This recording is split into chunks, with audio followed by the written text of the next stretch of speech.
now. Yep. All right, welcome everybody. Great to see everyone. This is the November 12th Caroline Town Board meeting by Zoom again, and it will be recorded and posted to the website. And I hope everybody is doing well.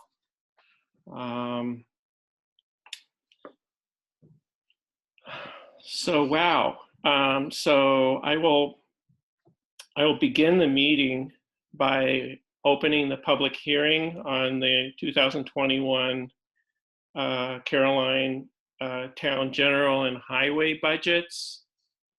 And shockingly, so I guess, well, there are, I guess I'll open it up. I think what I'll do is share my screen briefly and do a very brief budget presentation.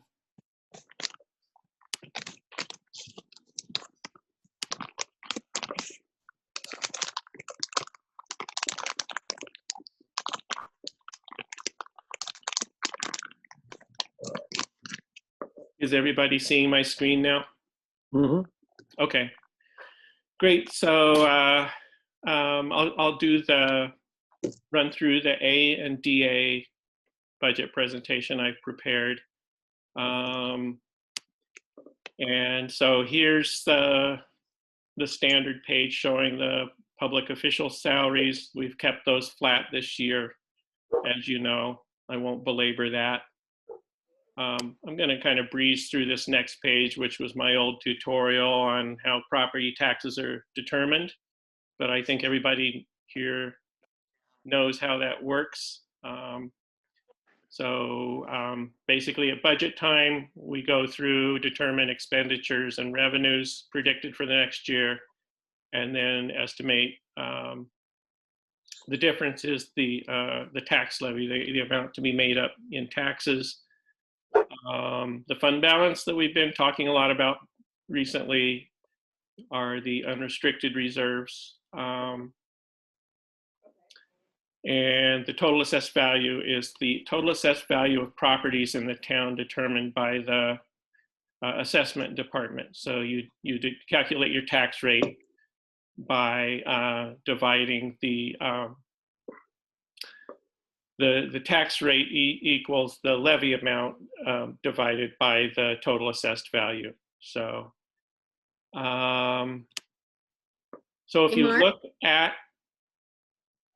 if you look at, this is my summary for appropriations. So this just shows that I am proposing to apply $194,000 to offset the levy this year to stay under the tax cap. The amount we propose to be raised in 2020, $1.7 million, $1.70 million this year, $1.73 million. The levy change for just highway and A fund is 1.83% increase. There's a 1.6% increase in the total assessed value of properties in the town.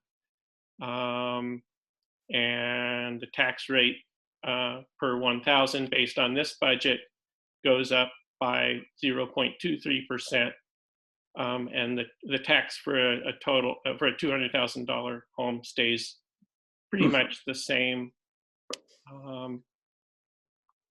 And Mark, back up a second. Yeah. The change in levy, is that the maximum allowable? No, it's not. I'll show you that at the end, but no, it's under the levy. You mean under the cap? It's under the tax cap. Yeah. So there would what is the cap? What does the cap allow? Well, you mean an amount? What amount does it allow, or what percent? either one. Yeah, it's 2% or the rate of inflation. So this year, I mean, it's greater than that this year. I mean, I can jump to a later slide. I mean, I think if you bear with me through this, you'll see it at the end. I'll pull it all together. Okay, So yeah, so I sort of show this here, but I pull it all together at the end. okay, So so here's 20 versus 2021 expenditures, and I think you guys, this is just a repeat of what we all went through as a board over the 4 meetings, and we were very scrimpy, and it just shows that overall for the general fund, we reduced by 12.8%. There was a 20% reduction in the clerk's line because of the deputy clerk reduction. And there's a minus 18.3% in the safety inspection line, which is, I think, is a combination of the Corey's wage rate and equipment needs that are now pretty much satisfied for that department. Benefits are reduced really only because of a change in who is taking health insurance in the town. The office is taking health insurance. So for the highway line, we went from, let's see, so the road capital improvements, that one is kind of needs to be balanced against the revenue line. So that's basically just the CHIPS estimate. So last year we had this number in there. This year we had this number. Remember, that's always balanced by an exactly equal revenue line. So it's kind of an artificial minus 17.9%. I could have set it exactly at this, and we could have just, you know, made budget adjustments through the year or whatever.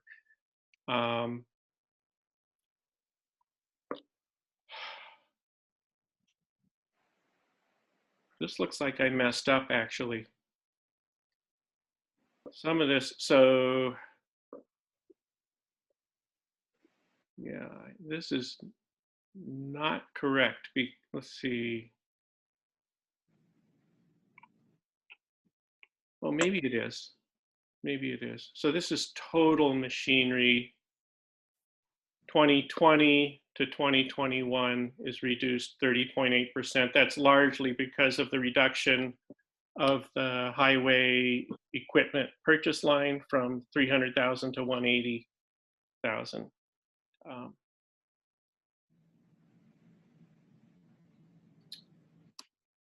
So I put this in just to show the health insurance impacts on the town budget. You can see those really haven't changed at all. This 4% is just a standard increase for property insurance. And so not a lot of changes. Remember, we had a 2-year workers' comp stable estimate for our workers' comp insurance. So that stays the same by pre-arrangement. As a proportion of our A&DA expenses, you can see health insurance is 11.6.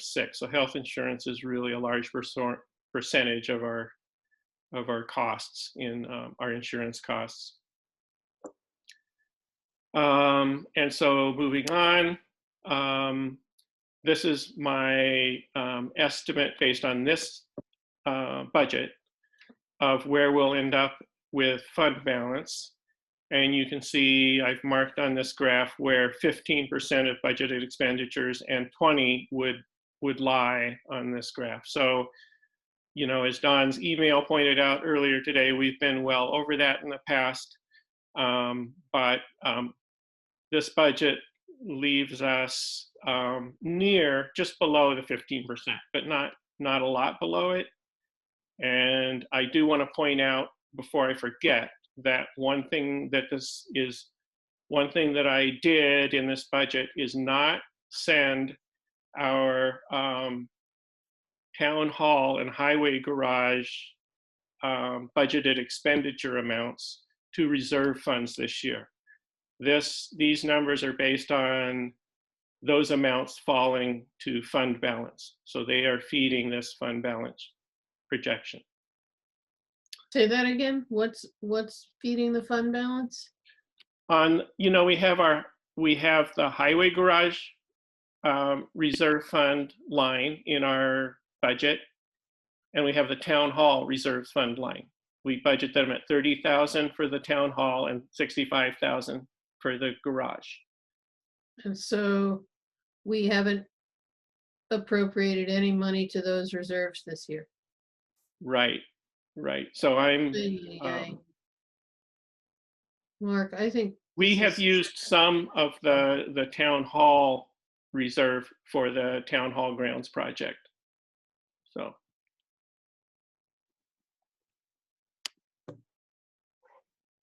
The reserve funds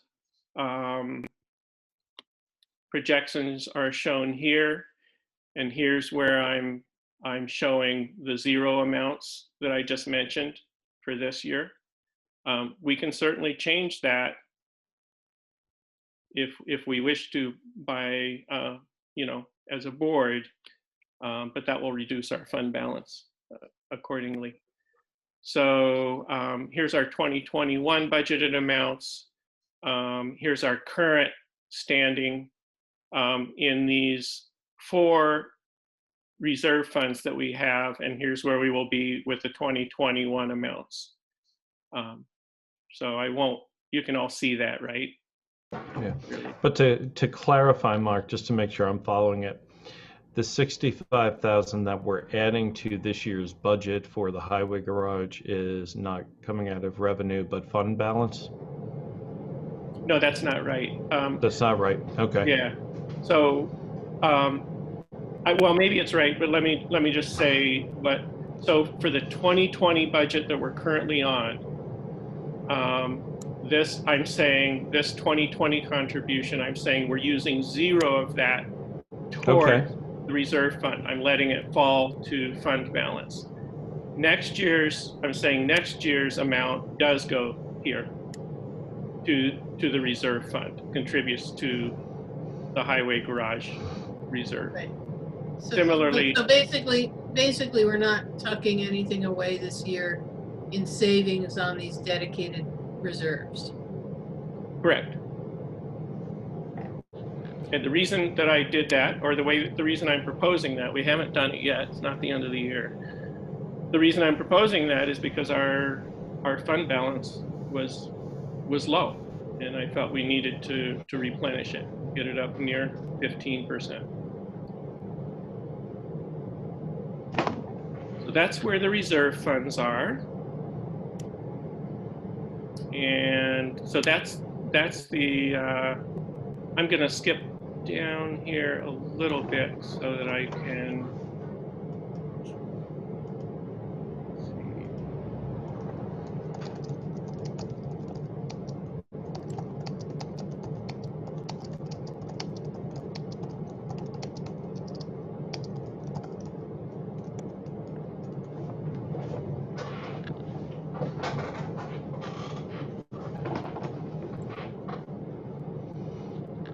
okay, I'm skipping down here. This includes both the, so this is the entire budget summary that would include the fire districts and the lighting district. And I'm skipping here because of Irene's question. So here's the tax cap amount that we have. And here's the 2021 preliminary budget tax levy. Here's the 2020 levy. The difference between those two is 31,428. So that's how much higher the levy is this year, and it's 0.13% below the tax cap. And that's all summarized here. So it's 0.13 below the tax cap.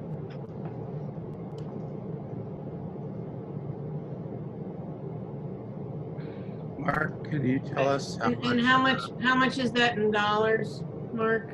I mean, I'm There, just really, 2,441. okay. So it's not really gonna, I'm worried. I'm worried about where our fund balance is. You know, I commented this last week. I remember commenting about it last year. I'm worried that, and I hear you, you know, that this is, a lot of it is attributed to the expenditures on highway equipment. But, you know, it worries me that we can't save anymore for town hall improvements, that we can't save anymore for you know, highway barn, which we, you know, these have been things that we've been able to afford to do all of this for years. And Yeah, but I mean, I'm telling you, it's because I think it's, you know, I think we have to recognize that we spent, you know, well over $500,000 in one fell swoop. And we're having to cover for that.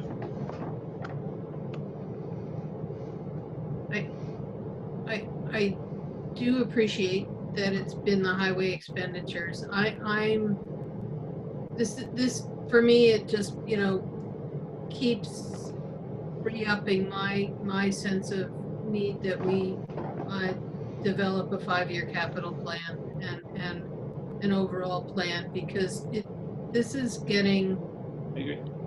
to, you know, if we had to add 200,000 just to make ends meet next year, because we can't dip into, back to the graph that shows how much we've been pulling out of fund balance each year to you know, avoid increasing taxes. But we've been able to do that for quite a while.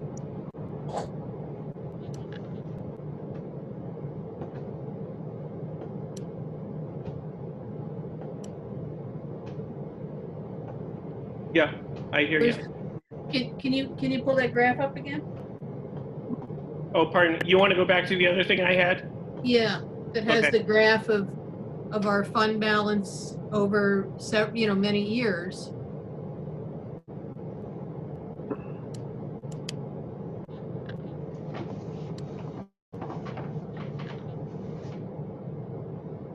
This, yeah. So our fund balance hasn't been this low since 2012, basically. Well, I would say it was in the same ballpark in 2015. It's been much higher from 16 to 19, and then Yeah, but it's, how long have we been putting money away to the highway building fund, and how many years we've been putting money away into the town hall improvement fund? You know, this is the first time that we haven't even been able to save money into special reserves, and I think it really signals, you know, next year, if we wanted to avoid a tax, or, well, we're not going to be able to avoid, you know, a tax increase again next year. So we're basically throwing in 200,000 this year, more than that last year. I think last year was 350,000 into fund balance, right? And the year before that, 200,000. What percent of our tax levy is that? So let's go back to our tax levy page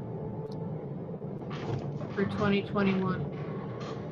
What's our tax levy dollars for 2021? you mean the last page I showed you, like this I one? just want to know. Yeah.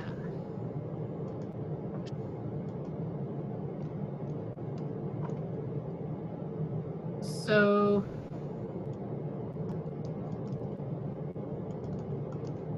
we have a levy of roughly $2 million, right? And we've been adding in roughly 10% of that from fund balance each year for the past several years. Next year, we can't do that. That's right. And so if we're gonna have, you know, a 10% tax increase next year, that seems crazy. We had one in 2015, you may remember. A 10% tax increase? 10%? No. It was something like that. It was crazy. It was huge. It was huge. But I do not intend to do that again. I mean, I guess, you know, what I think we are going to have to be really prudent about our spending.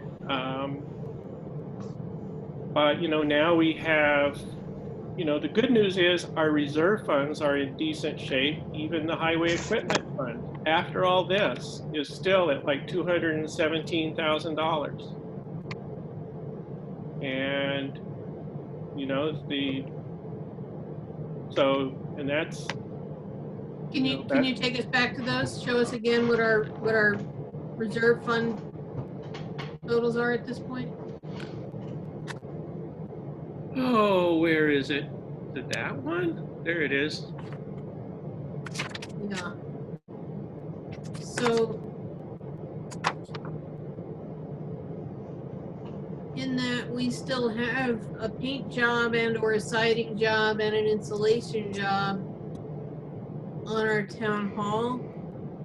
I don't feel like 80,000 in the bank is that much, given the projects that we. No, I don't think it's that much either, but you know, I think we've done a lot in the last 2 years. We did geothermal year before last. We got the town hall grounds project done this year, and so I think, you know, we've got 80,000 to work with next year, and we, you know, we do what we can do with that, or we say we're going to hesitate a year and make plans for the next year.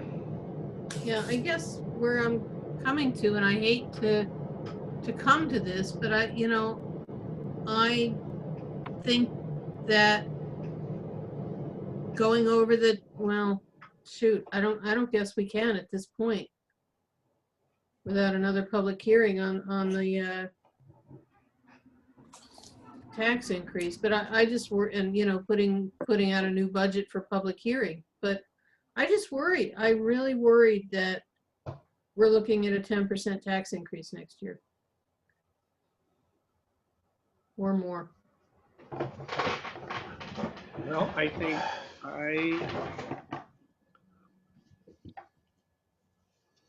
I don't think next year we're going to be spending $500,000 on highway equipment. I think it's going to be and we cannot. Well, of course we're not, but So it doesn't matter. Yeah, it matters tremendously. How are we going to have more fund balance next year than we have this year? Well, we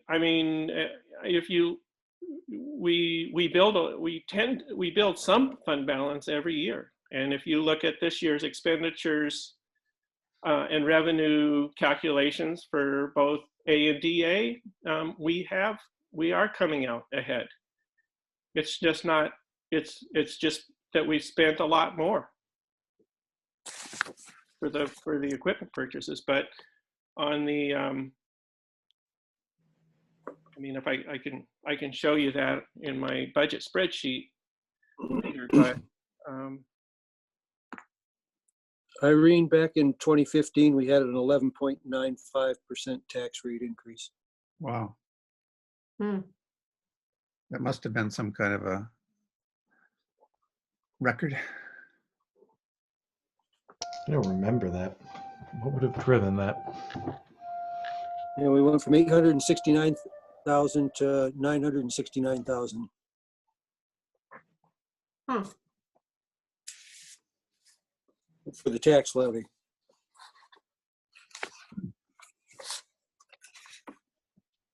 I mean, I understand what you're saying. I think, you know, I think, I mean, I think we should work as hard as we can to see if we can avoid it. And if we can't, we'll mitigate it as much as we can and be as shrewd as possible. But, and we've always recognized, I mean, I did when I presented my initial tentative budget presentation, you could see that the slope of the expenditure line for the highway was steeper than the slope for the revenue line, and they were crossing recently. So that's that wasn't true though for the general line. So taken together, things were coming out in the wash. But so I just think, you know, it's I think it presents a challenge for us, but you know, I think we can be we can commit ourselves to that and see. Is Dan still here? He is, but he's only here in name. He's not here in. Oh, there he is in face. Right here. Hi. Yeah. What's the county decided on? Has the county decided on a tax rate increase? Because I mean, most people, they just look at the tax bill that they get in January, and you know, if they might get a whopper of a county tax rate increase this year, and none on the town, and then next year the town, they get more of one and not so much on the county. You know, it's kind of an, if you will, an average, you know, an averaging thing. Yeah, that's a good way to think of it, Cal. Our tax rate is going to go down slightly at the county. Okay. I mean, I see you had a meeting yesterday, or was it, or the day before, but I couldn't make it. Yeah. Yes. We voted on our budget So- about a week and a half ago. Okay. So the tax rate is going to go down. Slightly, yes. Well, good. I didn't think things boded well for the county last time we. So that was that done with a application of a fair amount of fund balance as you were proposing, Dan? Yes. And I mean, that is going to be most of my report tonight. I don't mind talking about it now or later or both or whatever you'd like. Would you like to hear from Dan now about that, folks, or maybe we should go through the public hearing on the budget first, finish that, and then Yeah, whatever folks want. But I just think, you know, for the taxpayer, they just look at it as, here's a bill. And, you know, if we can kind of cooperate a little bit to just.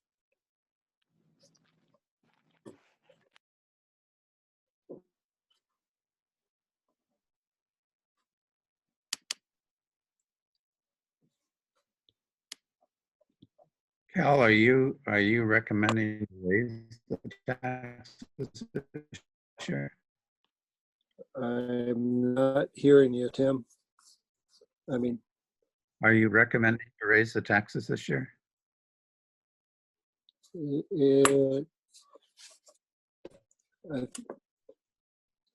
I hate to say it, but, you know, I'm concerned too, but I think Mark's got a lot better handle on these numbers than I do. He works with them daily. But, you know, we need the revenue to provide the services. And taxes is one of the few sources of revenue we've got.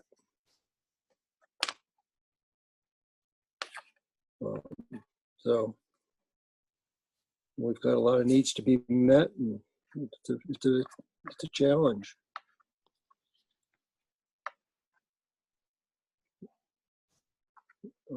I'd rather have small incremental increases than, you know, infrequent big ones to play catch up.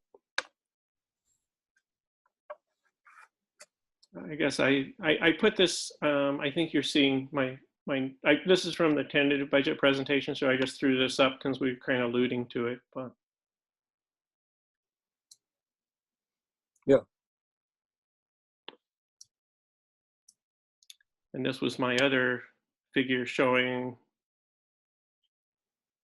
what's going on with fund balance over time for the general fund and for the highway fund. And it does show that a lot of the work we've been doing recently, equipment purchases and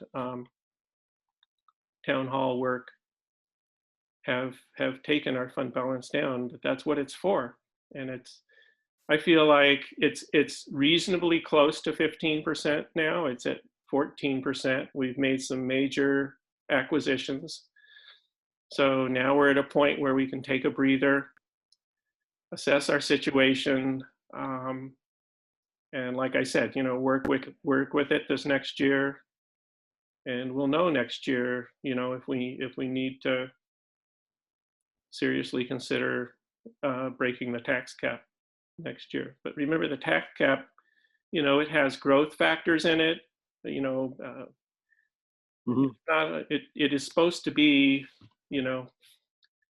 a reasonable, allow for reasonable increases that communities need as their population grows. So I would really, my personal preference is to try to hold firm this year and work towards next year, realizing that, yeah, we may have to break the tax cap next year. I don't think, I think we're not in irresponsible territory as far as fund balance. And this was an extraordinary year in a lot of ways. Sure. Yeah. Mark, how much would we have to increase the tax to bring us up to having a fund balance at 20%? A lot. A lot. I mean, you didn't ask me, but I just,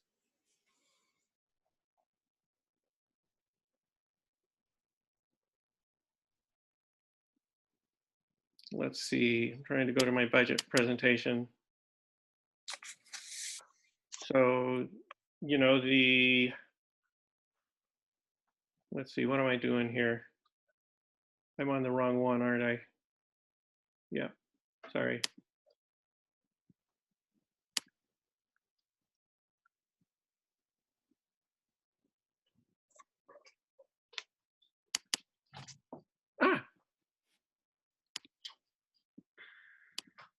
Is that what you're seeing? I hope.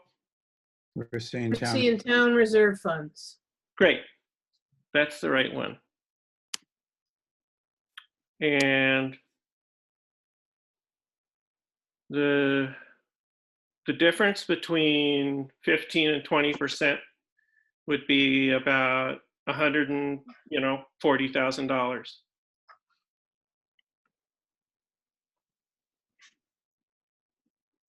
And so how much would we have to raise taxes to put $140,000 into the coffer?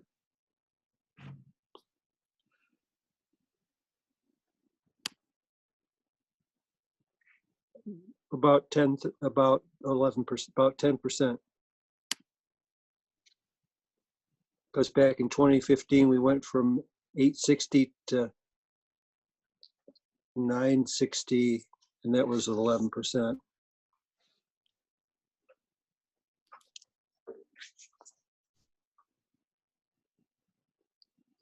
No, we went from 841 to 969, 967.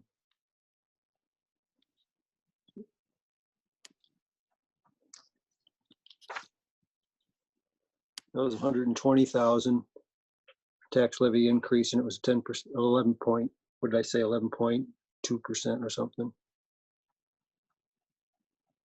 11.9%.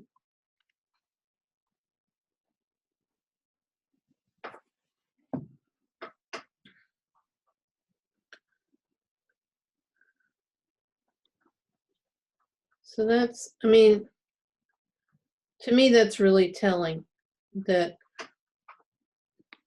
we would have to raise taxes more than 10%, even just to be at the upper end of So that, the, hang on, the, can the I interrupt new, a minute here? So yeah, it would, according to this budget worksheet, it would be 7.54% above the tax cap to raise 140,000 more.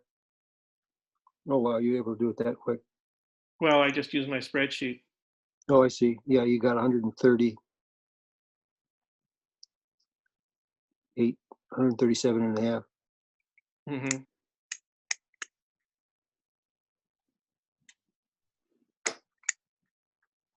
That's a 10% increase in the tax levy. Yeah. 7.5% over the tax cap.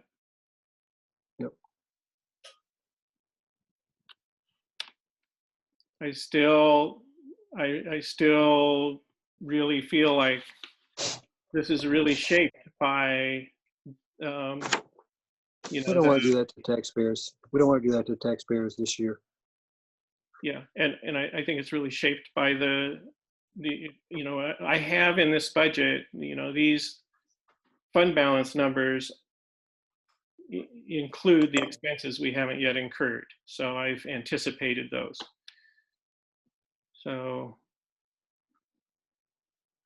it's strongly affected by, spending over $500,000 on 2 new pieces of equipment in a short amount of time. And, a large amount. I get that that's part of what has lowered our fund balance this year, but I don't see how we're building any fund balance next year. So And next year, if we're able to develop a strategic capital fund strategy for highway, for equipment, I'm wondering if that might, with the aim that perhaps that will permit us to drop from, let's say, 180 to 130, 120 towards our capital fund balance, that would give us some cushion. I mean, I'm just trying to think ahead of where you could possibly get it from, and that might be one area Mhm. you could get it from. The unfortunate situation that we're in is that we've already had significant budget retrenchments from the clerk's office. There's going to be nothing else coming out of there. Mhm. Right. Yeah, no, I know. And Mark, can you board's please not close ready to the go up. formatting window so we can see the whole screen? Do you think Tim's going to mention that? Would you close that formatting window, please? Okay, sure, Tim. Let's see, I was using it momentarily. Sorry about that.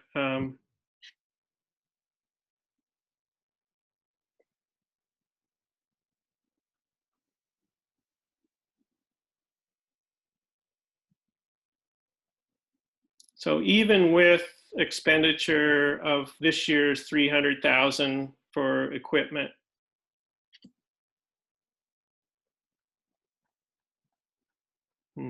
that's making me wonder. Better recheck that number. But anyway, based on this spreadsheet, sorry for the car sickness here. Here we go. Right now, this always changes towards the end of the year, but my projection now is that we'll end up with 128,000 of town funds that will go into fund balance at the end of the year. So we can expect something like that next year. Mark, is that 128 figure included in your just below the 15% fund balance total? Yes, it is. So that's not going to get us anywhere anymore where next year, anywhere more. No, I'm saying, so this gets us to the first of this year, but Irene, I thought was asking about how we expect to build fund balance next year. Yes. So as we work through our budget next year, we can expect, maybe not the same amount, but we can expect excess revenues at the end of the year that will build our fund balance. But 128,000, that's not revenues. That's not unexpected revenues, is it? Yeah, All of that money comes from unexpected revenues? None of it is just money that we didn't spend that we appropriated? see, it's right here in the spreadsheet. Here's year. So I created the spreadsheet. I'm estimating what we're spending to year end. Remember, it's always a fuzzy science. So I'm projecting these amounts for year end expenditures in. Mark, can you scroll so we can see what these revenues are based on? Because I don't know. Up, no, the other way. Well, it's just our regular, it's just so here are the DA fund revenues, it's the interest earnings, sales of equipment, state aid. It's very limited in the highway department. So that one, the revenue line stays pretty rock solid through the year. In the A fund, the revenues are all the things that are taken into the clerk's office, building permits, pilot payments from Fountain Manor, things like that, franchise agreements, the franchise fees that we collect from the Hayfley and Time Warner. So nothing more than that. Then there's the state aid that remember we budgeted 0 for that this year. That's not a major portion of our revenues, but it is something. So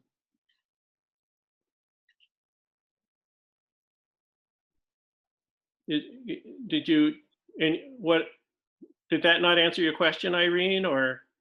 Well, I'm still kind of getting seasick. Okay, I'll leave it alone.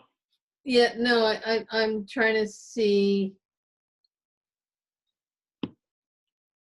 So you're saying that none of these revenues were built into the budget that we. Oh, no, so like take mortgage tax here that I have on the screen. Right. That is conservative, 30,000. Okay. It's very likely that we'll get more than that. Okay. Got it. And so the same thing about building permits. We have no idea. Well, we have some idea, but we don't know where exactly that'll end up. But I always try to put the number lower, a little bit lower than I think it'll be. Right. Not a lot and all of these miscellaneous, we've just estimated it at 0. So whatever 10,000 or so we get is Correct. all bonus. Right. Okay. Yeah. And so all told, you're saying the revenues that are unaccounted for in the 2021 budget will amount to how? Well, I guess the revenues in the 2020 budget that we didn't account for were how much? Well, so the So for example, in the 2020 Mhm. on the mortgage tax, we budgeted for 30,000. Mhm. We actually collected 57,000. That's right. So we had $27,000 in extra money that we didn't budget for. Yeah. Or did, okay. So I'm asking collectively how much, based on what we budgeted for in revenues versus the projected through the end of the year, how much extra revenues do you think we're going to have? Let's see, I guess that would be the difference between, here's total revenues.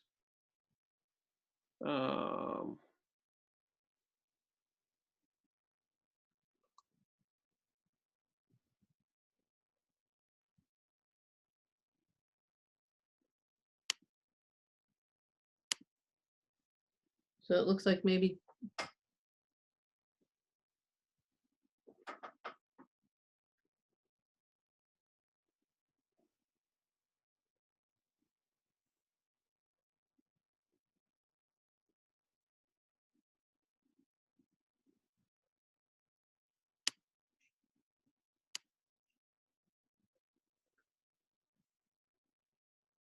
so hold it. Oh, okay, I see you're gathering these up and doing some, I'm figuring out what I did, why they're so Yeah. different, because they don't compare, I can't. Okay, that's that, that's that.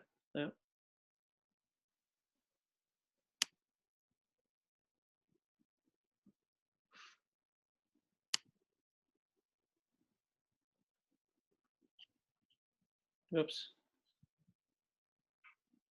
Yeah, okay. Hang on a second, I'll get your answer, I think.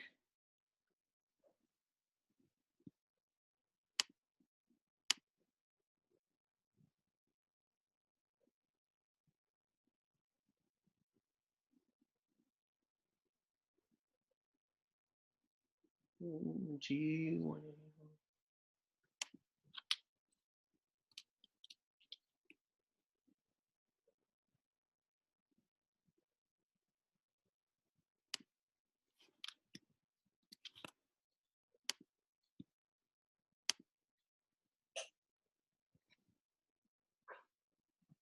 Oops.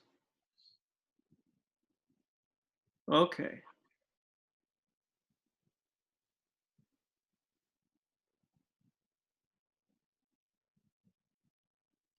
so it looks like we budgeted for 167,620. So they come out really close, Irene. So the difference, the reason has to be in lower expenditures than we predicted, right? At least for the A fund, because it was a, Yep, see, that's 168.9, this is 167.6. right. So, So we didn't really make up our, well, it's Alright. been, it's, so it, again, it's, so, hmm.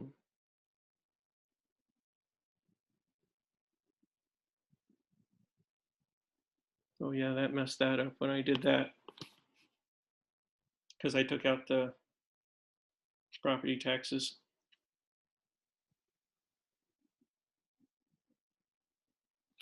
But I mean, you have to consider both expenditures and revenues. So if the expenditures, if you expend less than you thought you were going to on different lines, that's revenue. well, its remainder as compared to, yeah.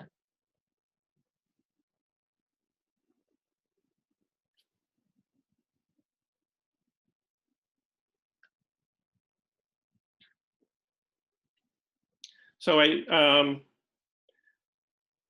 guess I feel like we're stalling out a little bit. Where do you want me to go with this now?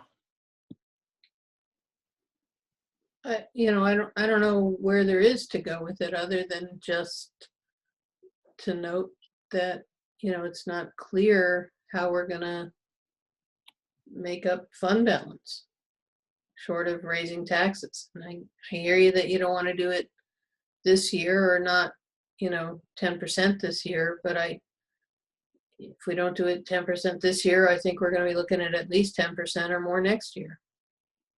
So maybe we do some this year and some next year. My position would be to stay under the tax cap this year and see what we need to do next year. That's what I would prefer to do. I still think our situation is strongly impacted by our expenditures, recent expenditures. May I say something? You may. Hi, If- Bummer. If you go over the tax cap this year, you didn't do a law that allows you to do so without a penalty, so you'd still be in the same boat as you are now. because you're gonna have to take the amount that you go over the tax cap and put it into a reserve and use it next year. So without doing that law, you really don't want to go over the tax cap this year. Right. I know. I think if we break the tax cap, we're talking about some more meetings in a short amount of time. Yep, we would be. We would be.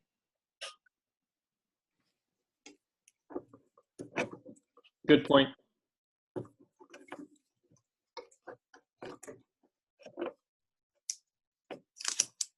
I mean, Irene, I think it's incredibly helpful and productive that we have this understanding of where this lies. I guess I kind of fall into the camp that I'd rather not do a tax hike this particular year. And then, you know, I think if we spend more time building a strategy next year, I think a 5-year plan is a really good idea. And we can commit ourselves to a certain kind of framework, then we should be able to get back in decent shape in a couple of years. Probably not next year, you know, in 1 year, but we could probably do it within a 2 or 3 year span without killing the tax rate.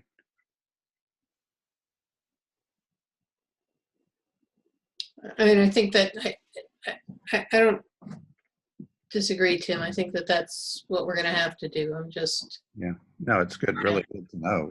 I mean, we have to be aware of this, you know, absolutely. But I do think we can also ideally make up some ground if we are successful in having a more strategic, even highway purchase strategy. That could help. If that works, it might not work, but we'll certainly know this time. Yeah, in the middle of the year whether it would work or not. Yeah, it's a combination of things. It's equipment purchase and highway. It's fixing up the town hall. It's, there's a lot of projects that that need doing, and building a new highway barn, or refurbishing what we got, or whatever we end up doing. We just have a lot of expenditures to plan for, and realistically, we're probably going to be looking at tax increases for a while to foot the bill. So We do. I mean, yeah, I don't know. Well, we have to look at a different way of doing things. Exactly. So. Yep. I agree Right. with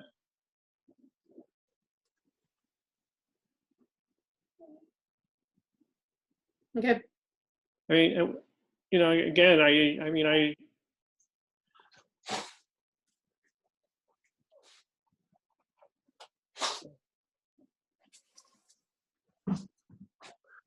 good. We got to So, figure out how to make intermunicipal government cooperation work. It's no small task, and we've been trying it, and we need to keep trying it, because there's just a certain way to drive costs down through certain types of cooperation. I mean, we don't want to increase bureaucracy trying to accomplish that, but it's, Do you have some suggestions, Cal? Of 3 justices and 3 justices split between 2 townships is one. Stuff with the town doing more work for the county on roads and being reimbursed from the county budget through it, but that that would be increases in productivity and efficiency, I think, are the 2 big words. mhm. Just these sort of shared services things. I mean, it's easy thing to say, but and it's hard to, what is it they say, words are cheap and deeds are precious, but we gotta And we gotta figure it out and make it work. I agree with that, Cal. And I think even within our own operations, we need to constantly be thinking how we can do things most effectively and efficiently. Yeah, just things that support the efficiency and the efficiency of the work that we have to do. Which to her credit, the clerk did this year, for example. Yes, A Yep. leadership- and Absolutely. so, sometimes things seem like, big ticket items, but in the long run, I mean, we got to be thinking 5, 10 years ahead. We got to be looking back and see what, we got to be looking back at what we've done, but we got to be looking ahead, Yep. farther than we are. And I think, and that was really great that, we, having the highway department do our town hall grounds project was a tremendous, Yeah, that saved a lot of money too. today or this year. And one thing that Brooke actually brought up last year was, a lot of these projects, maybe we can have accomplished them with staff rather than contracting for $100,000 to, put on a roof or siding or whatever. And I think that's something we could do, possibly for a lot of the town hall work. go fund me. Yeah, town. Don't laugh, don't laugh, Cal. We might be going there. Yeah, not legal for us to do it, I believe. Right. Oh, yeah. That's true. But maybe a bake sale, I don't know. No, GoFundMe that's is what we're doing right now, actually. So. it. Yeah. And All I right. think Okay, some of those so things we can do I'm gonna- because of our I'll small close scale. the public hearing on the general and highway fund. And Great. I'll open the public hearing on the Caroline Fire Protection District. This is super boring. So Speedsville gave us, that their budget was the same. Brookendale's, I do want to point out, I made a mistake when I presented the tentative budget. So theirs only went up by 1.6%. I had the wrong number that I was basing it on. So theirs only went up 1.6%. The workers' comp stays flat, as I said before. So a 0.4% change in the Caroline Fire Protection District tax levy. So very, very modest. Any comments on the Fire Protection District budget? Nope. Nope. So I'll close that and open the lighting district streetlight budget. And also very boring, pretty much flat. Slight increase in the total assessed value, so the tax rate goes down a little bit. And then I show where the fund balance is for both the fire and street lights. This weird large green bar for street lights is a result of funds we receive for the street light project that we haven't expended yet. So, and I am told that our LED project, I guess, first of the year, the first few months of the year is when that installation should happen, I understand. So with that, I'll close the, let's see, I guess I'll go here. Yeah, here, I already showed you this, the levy. I do want to mention, actually, I have, with this budget that I put out tonight, it increases a $200,000 home. The taxes increase, they stay the same. They increase by $1. I have, based on just some recalculation, the A96 point, the health insurance lines, I have some adjustments to those that do change things. So before I show you that in my spreadsheet, I just finished my budget presentation with some pictures of the town hall grounds work.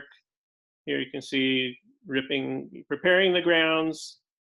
Here's Bob kicking asphalt after the great all's gone by, I guess Um, and there's the pavement being laid by Suit Coat. And the sidewalk work, and then the rolling out the new asphalt. Nice. So Nice. and the sidewalk just is beautiful. Yep. Really nice. The whole thing is, I think the whole thing is terrific. Yeah. So let's see. I want to see if I can do this now. This must be it. So the changes that I would like to propose tonight, these are just based on recalculations, based on working through the numbers again and with some additional information from the Health Consortium. So let's see. Down. Mark, Yeah. Mark, I see that Don has joined the meeting. Hi, Don. So You know, I know that so are we officially closed on all of our public comments, or did we want? no, but I want to finish this adjustment that I want to tell you about, and then we can go there. Okay. Is that okay? Yes. Yeah, I just wanted you to know that Don Okay. was there, and my guess is has a comment. So I did, first I want to do the A90 60.8.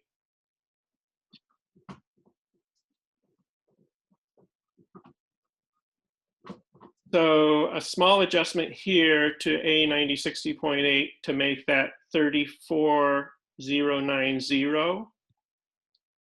So I'm going to put that in. That's, and then to the HRA line, an increase to that to make it 12,339.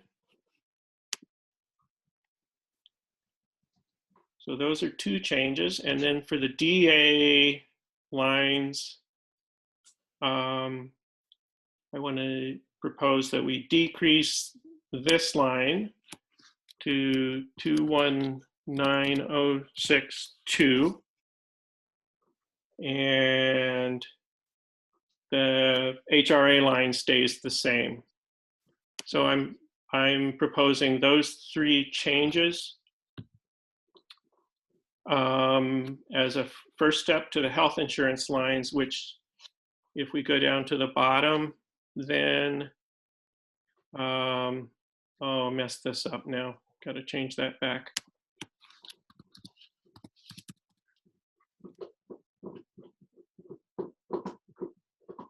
So that puts us a little over $4,000 below the tax cap, which is minus 0.23%.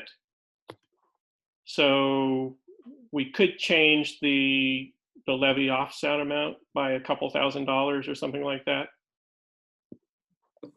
which would be fine with me. I don't want to get too close, but so I guess I would propose, changing this to say 192. The magnitude is still there, but it's a little bit of an improvement, and puts us about, this is where we originally started out with the tentative budget, about $2,000 under the tax cap. So those are the four changes I would propose for tonight.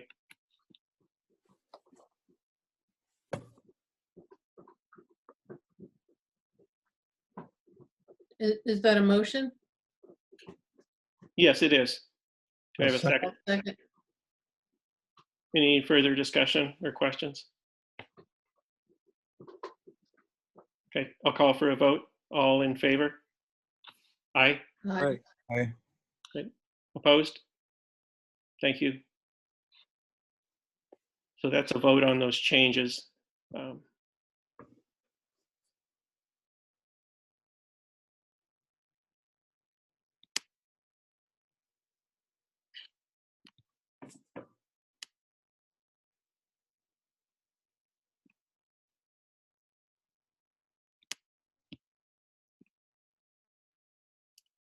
So let's see, we have I guess we've closed the public hearing, or at least the public presentation.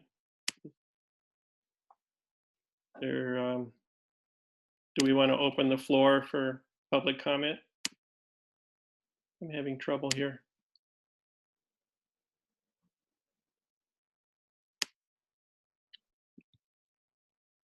What are you trying to do? Oh, maybe I can't find. I'm looking for my participants panel, but I'm not finding it. I get in, try not, get out of share screening, Mark. Oh, that's right. Okay. Thank you.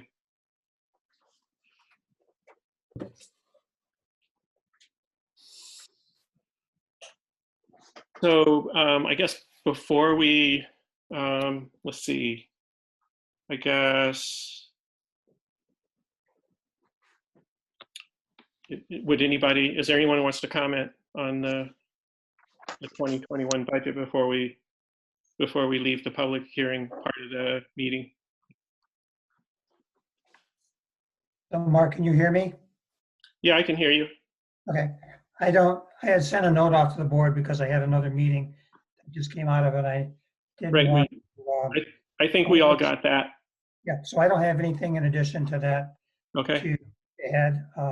I'm just interested in the conversation that the board is having about the budget, so I'll just listen.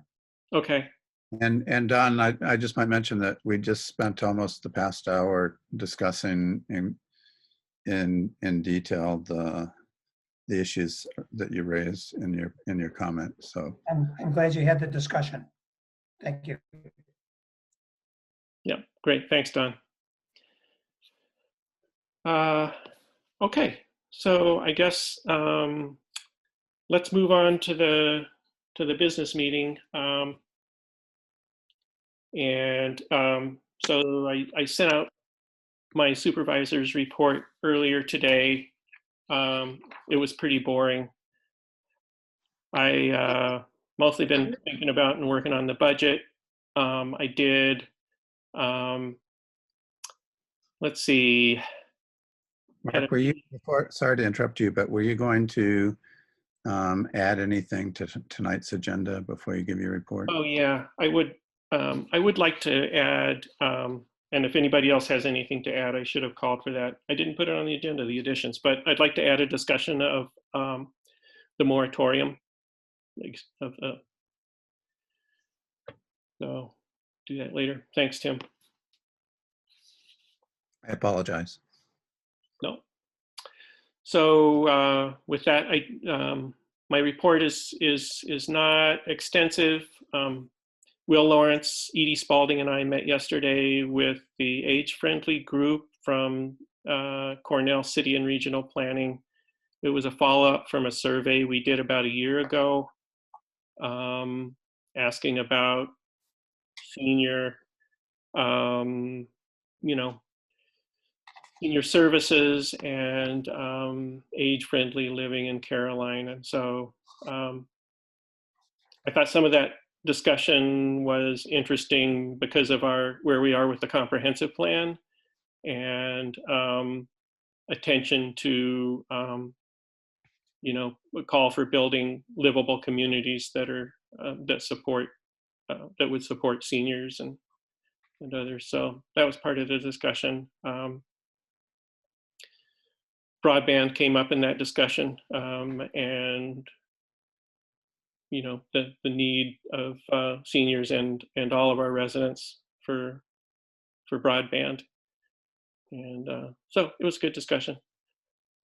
Let's see, I met with the county trails group that meets twice a year, just a group of people throughout the county interested in county trails networks, and we compared information and thoughts and progress reports, notably from Dryden and Bob Beck on the Dryden Rail Trail, which has been such a phenomenal success. But lots of other efforts too, to connect, say, the I can't think of the name of the trail that goes up the west side towards Trumansburg. Black Diamond. Black Diamond Trail, to connect that with other trails. So anyway, That's what I had. If there are any questions or follow up, happy to chime in. So with that, I'll call on Dan. Dan, you want to join us now and talk about the county budget? Yes, hello again. First of all, I just want to say that I really appreciated your discussion and the issues you were looking at there. It does parallel a number of things that we were looking at the county with slightly different circumstances just because of the dollar figures involved. And Cal, you're right. We did have a budget public hearing on Tuesday night.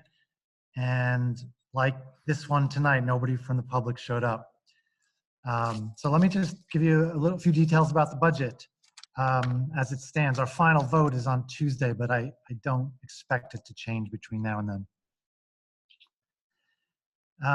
By the time that the legislators had been done poking and prodding and adding and subtracting, more adding than subtracting, it had come out to a proposed 5.5% increase in the tax levy.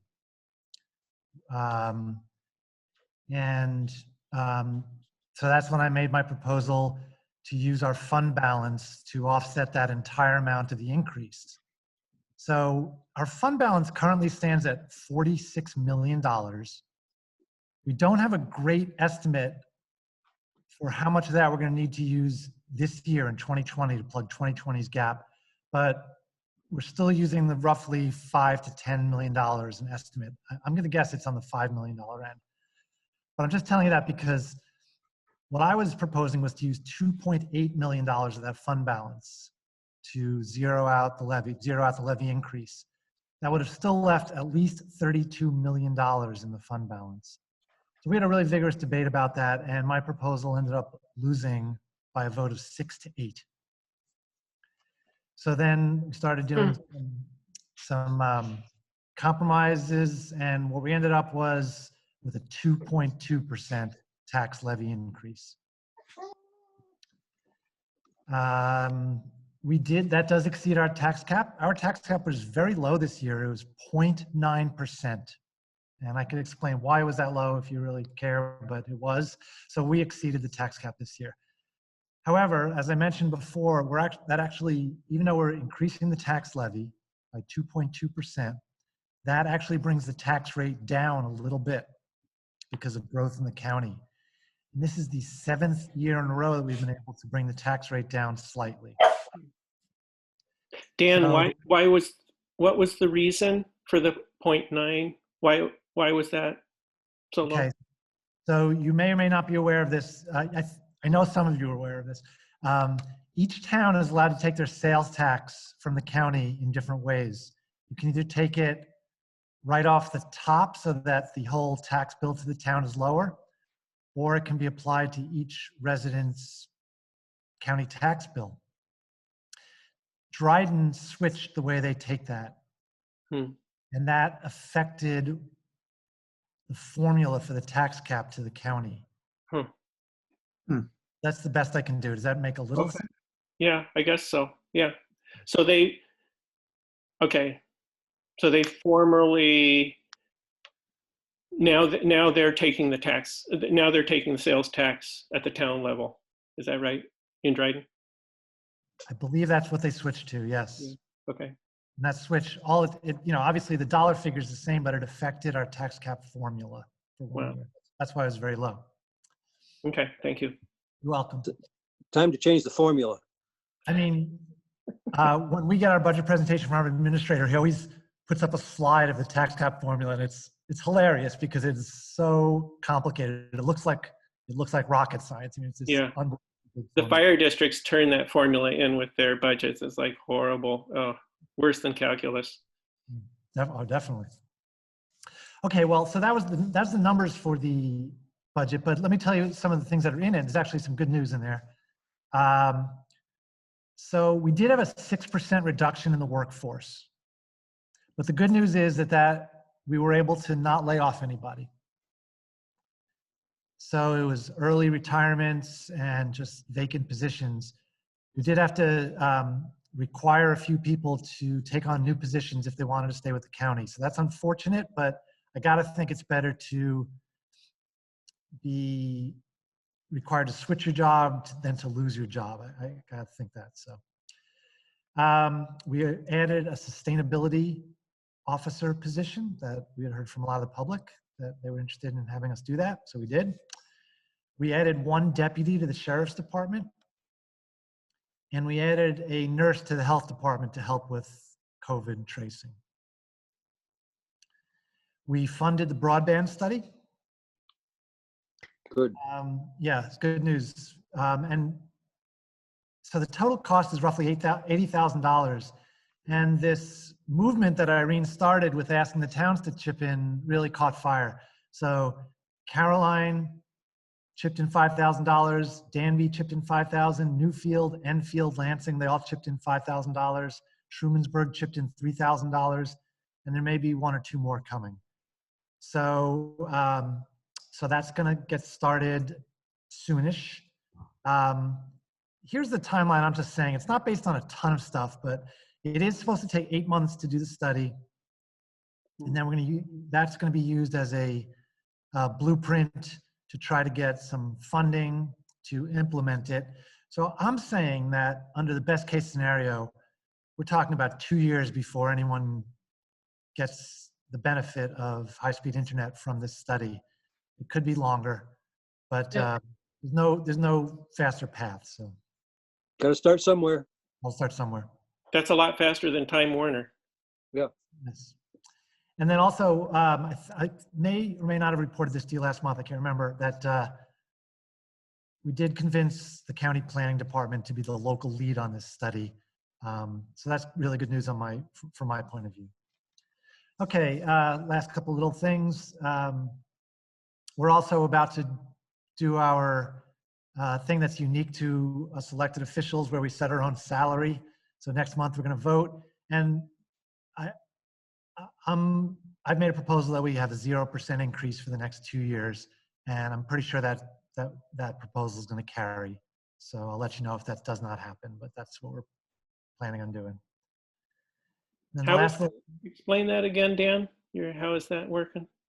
0% salary increase for the legislators. So the legislators are deciding amongst themselves what to propose? Is that what's happening? Yeah, I mean, it's the same way you do it, right? You set your own salary. Yeah. It's fun. It's unique to us, right? I don't think anyone else in the world really sets their own salary. And then I started the meeting before it officially started, but I think you were all here already. You know, we had 30 coronavirus cases announced in Tompkins County today. Obviously, things are on the way up. The last summary that we had gotten was as of October 20th. At that time, there had been 537 positive cases total in the county, cumulative. The reason I'm mentioning this is because they also told us that as of that date, 11 of those were in Caroline. So that's 11 out of 537, which is good. You know, the percentage is a little lower than the population, if that makes sense. We know this too, that a lot of those cases happened at Cornell. So you would think that the towns have somewhat lower percentages than the county as a whole. I hope that made sense. That is my report. Thanks, Dan. Thanks, Dan. I think maybe the county has started work on Coddington Road. Do you know for sure? Yeah. Did I forward that email to you guys? Yeah, you did. Yeah. They started last week. They started at the county line going north towards Ithaca. Yeah. But I think they're only going a couple of miles, right? So Correct. they'll get just to Ridgeway Road or just slightly beyond, I think. Yes. The dog's on the move, Irene. Yes. They were able to schedule it in because of that last little stretch of good weather we had. So we had that one window and they just jumped on it. And wherever they stop this year, they will start next year. Great. Great. Thanks, Dan. Good report. No, you're welcome. Thank you. All right. is Bobby here? Wasn't. No, haven't seen him tonight. And I don't think I did invite Corey. I think he has connectivity issues in the evenings, but he did submit a report that I sent to you today. So I hope everybody will read that. He's getting Doing great. settled. He's getting in. He's doing a lot of good stuff. So Yeah, Yep. yeah. I mean, down in that valley where he lives, I mean, there's just like no signal a lot of the time. is that Where right? does he live? Yeah. Where does he live? 76 Road. Oh. Do you know Oh. where Pep Playhouse is? Of course. Okay, well, there's a log cabin just to the right of the driveway. Yeah, yeah. His wife is Caitlin Whitaker. Caitlin. Oh, okay. So Great. but yeah, there's just very, very poor signal there. Great. Okay, so let's move right along. So I'll move on to our meeting items, and first up is a discussion and vote on adoption of the 2021 town budget. So I guess I will make a motion to I'll make a motion to adopt the 2021 town budget based on our previous discussion, and we can precede that with any discussion that people want to have about that. So that's my motion. I'll second the motion. And discussion.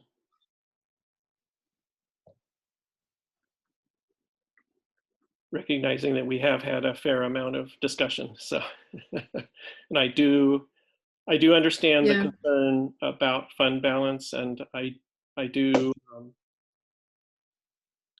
recognize that, and I would propose that we proceed with the current budget under the tax cap, and for one thing, as Tim said, recognizing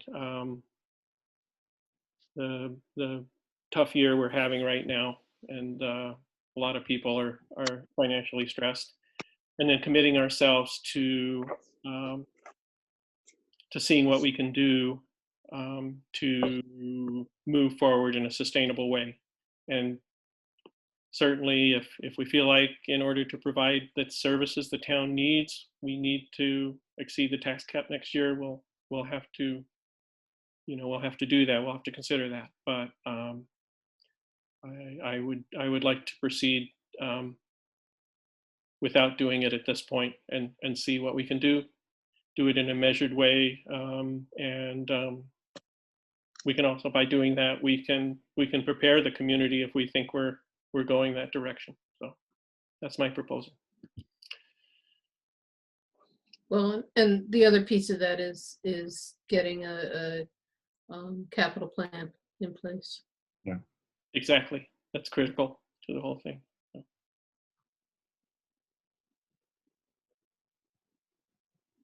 I thought Tim was going to. I think the critical thing is getting the tax base up, the taxable assessed value up, so that we've just got more income. Well, that's another piece. So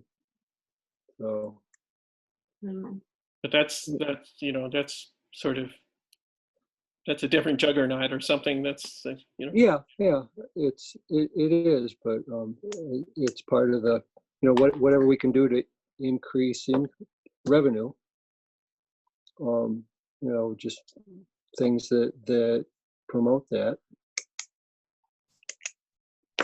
So, I mean, yeah, a lot of it's beyond our control, but yet not. A place where people want to come build, do things. I think we got that. Yeah. So I hope that, looking forward to the 2022 budget, we can, address the acrimony of the court. as the title of the one letter was. So Certainly. that's I something, think, that's something that weighs heavy on me. say that again, Cal, what? It weighs heavy on me. Okay. And so I think you saw my proposal was to meet with the justices with our, in a constructive manner and, Yeah. Discuss Yeah, things. Yep. Yeah. I agree with you. So we'll commit to that for sure. Yeah. All right. Anything else? If there's nothing else, I'll go ahead and call for a vote. All right. Without further ado, I will call for a vote on the 2021 town budget. All in favor? Aye. Aye. Okay. Opposed? Okay. Thank you for working through it and for the constructive discussion. All right.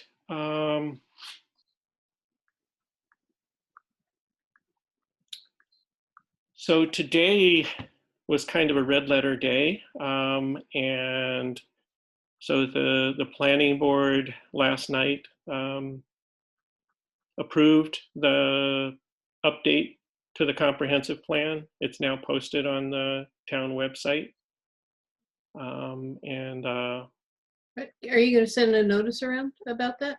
Yeah, I'll send a notice around tomorrow with Velvet. So I'll have Velvet do that. Yep. Yeah, pretty much whenever stuff gets posted to the website, I think it makes sense to. Yeah, no, send a notice my intent because- was to post it. I just didn't have time to do it, to get a notice to Velvet today on that. We discussed Okay. it and she's waiting for it. So, yep. Okay. It arrived mid to late afternoon today. Okay. Well, congratulations. And thank you, Tim, and, please pass on thanks to the whole committee. And the Good.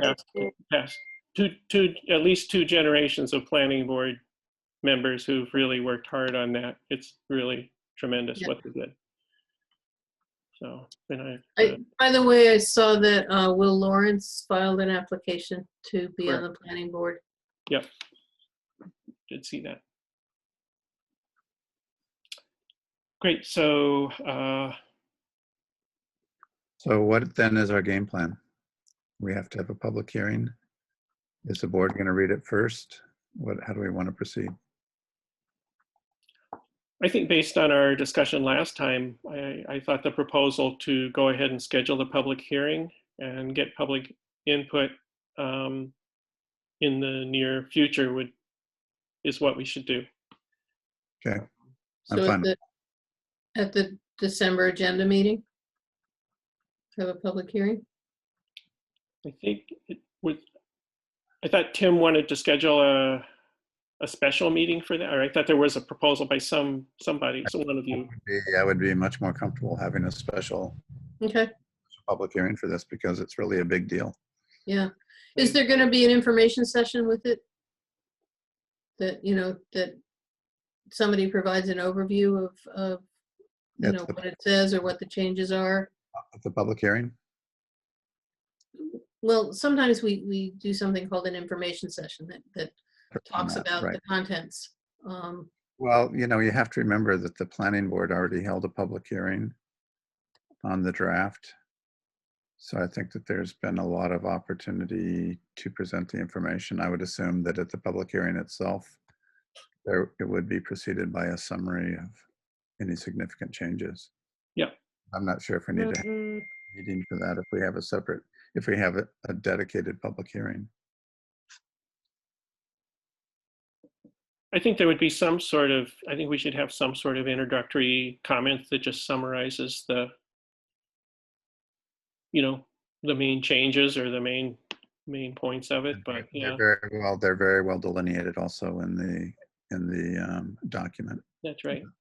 The planning board did a really good job of laying out what the new proposals were, what didn't get enacted from the last time, what did, et cetera, et cetera.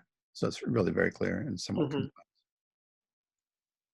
One thing I wanted to ask about was, so the previous public hearing was done remotely by Zoom, right?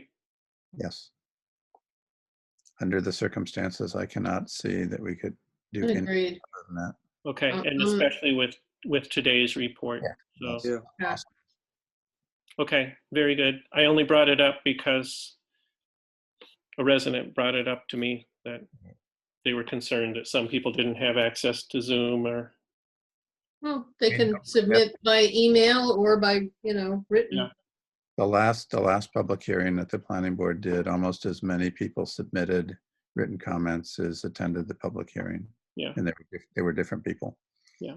So that seemed to work pretty well. You Good. know, it's a challenge. It's certainly a challenge. And I think that one of the things that we want to do, I mean, we had discussed this, is maybe somehow send out, I don't know if we can send out a postcard or some kind of mailed announcement to the public hearing, in addition to doing it electronically, so that the residents who don't have Mhm. internet access will be sure to get that notification. That might slow us down just a little bit, but I think it's worth doing. Okay. Yeah, I did talk to Velvet about that today, so we'll try to see what we can do for a postcard or a newsletter or something. So the question is, when would we do the public hearing? Well, especially if we're looking at having to put together a postcard, I can't imagine that getting mailed until sometime middle of next week at the earliest, Yeah, it's going to kind of put it into next month probably, right? which then puts us, yeah, basically at the early part of December. So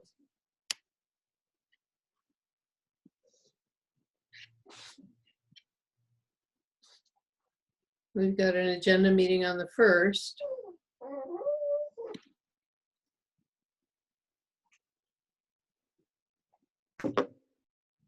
Yeah.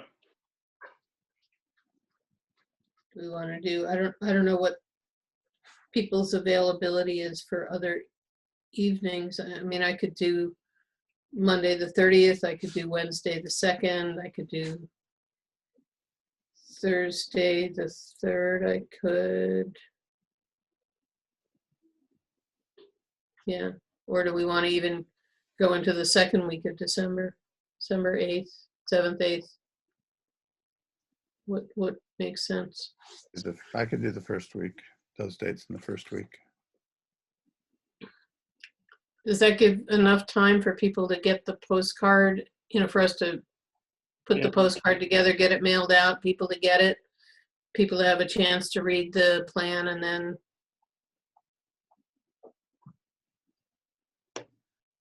participate? That would, let's say if the postcard went out mid next week, it would give them a week to read the plan. Yeah, but it's the week called Thanksgiving week. You're absolutely right. Maybe we should do it the second week of December. Not many people know that. There's not going to be a Thanksgiving this year, don't worry. Yeah. People have plenty of time on their hands.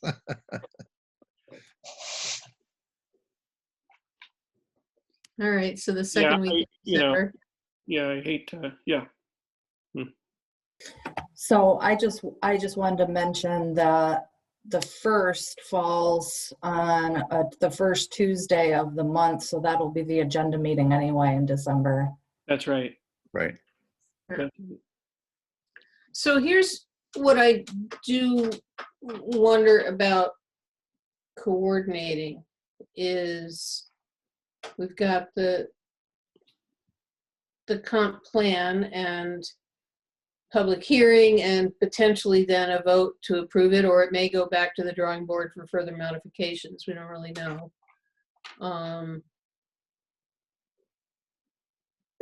When are we gonna be proposing and having public hearing and voting on a moratorium, extending the moratorium? Are we planning to have the public hearing for that at our agenda meeting and then vote on it at the business meeting? I was thinking of introducing it at the agenda meeting in December and then having the public hearing at the business meeting and then voting on it.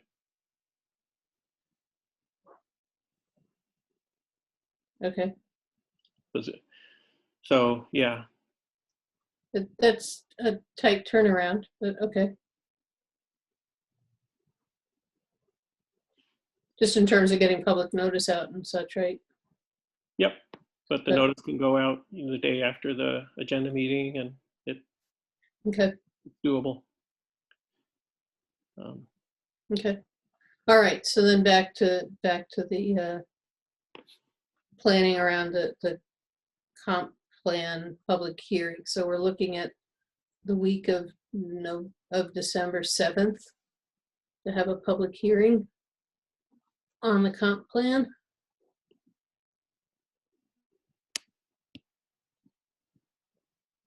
Yeah, I think so. I think that sounds right, and not the 9th. Right, What about the 10th? yeah, would work for me. Yep. Cal? 10th would work. Okay, let's do the 10th. Okay, let's shoot for the 10th. That gives us, I think, I like the expansive time that gives us to expedite a mailing out and give time to respond. 7 o'clock start time? Yeah.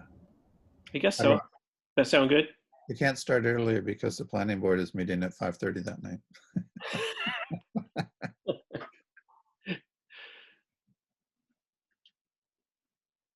Okay, so let's pencil in the 10th at 7.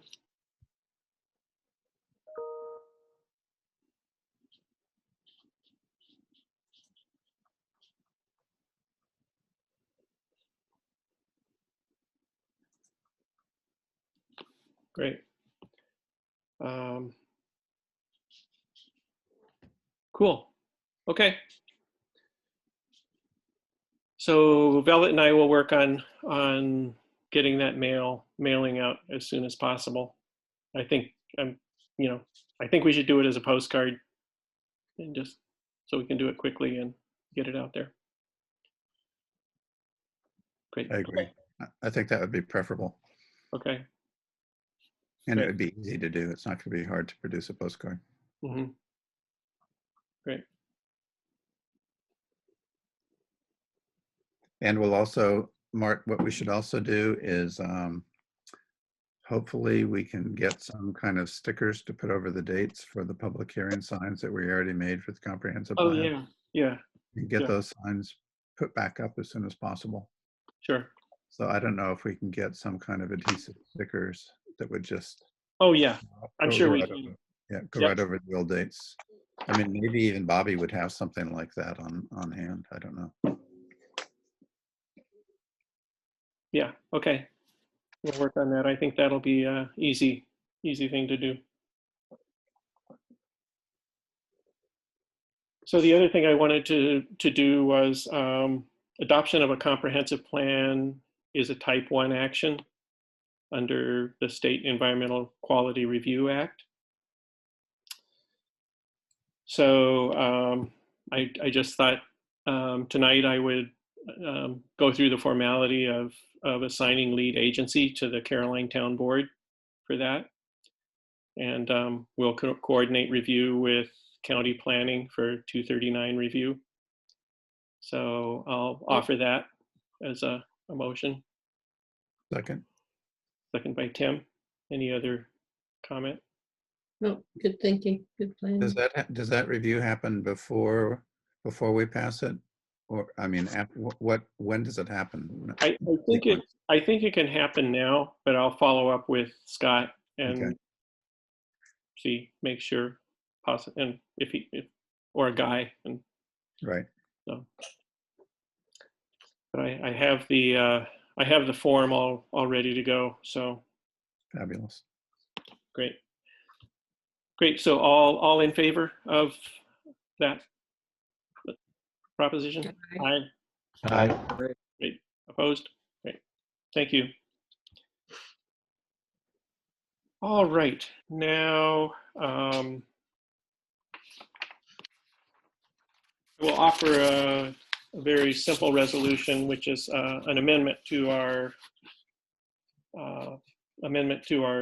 organizational resolution number 25 to allow the 5% bump up for employees after 5 years. This is in response to a request from Susan for hires that they may make for the court clerk position. So whereas Resolution 25, 2020 provides that part-time employees who have served continuously for 5 years will receive a 5% wage increase on their 5th anniversary date.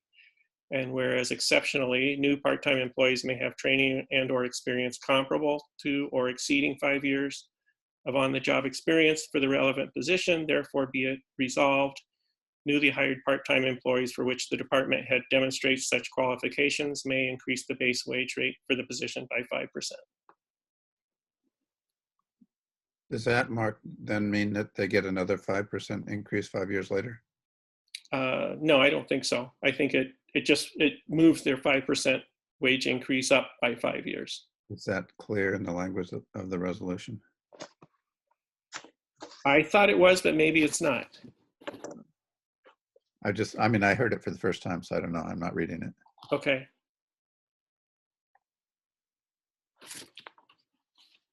I mean, I think that's the way it should work. And I think that was the intent of it. Yeah, that was the intent. I just wanted to make sure that's what it says. That's all. Yeah, I think that's a good point. I'm trying to look at it to.